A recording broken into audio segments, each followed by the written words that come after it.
There are many different types of devices that support the Modbus protocol. Devices like programmable logic controllers or PLCs, remote terminal units or RTUs, loop controllers, power meters, motor controllers, pump controllers, and on and on. What I've mentioned here is just the tip of the iceberg. There are literally hundreds and hundreds of devices that support the Modbus protocol. Too many to mention here.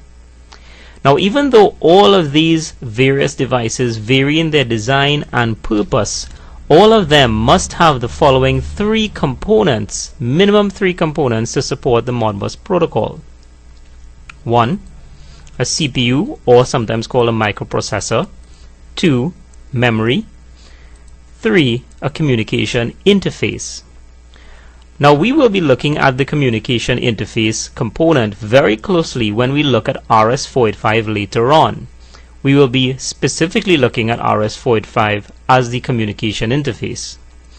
As for the CPU, we really do not need to know much about that to implement the Modbus protocol. We just need to know that any device supporting the Modbus protocol will have a CPU or microprocessor.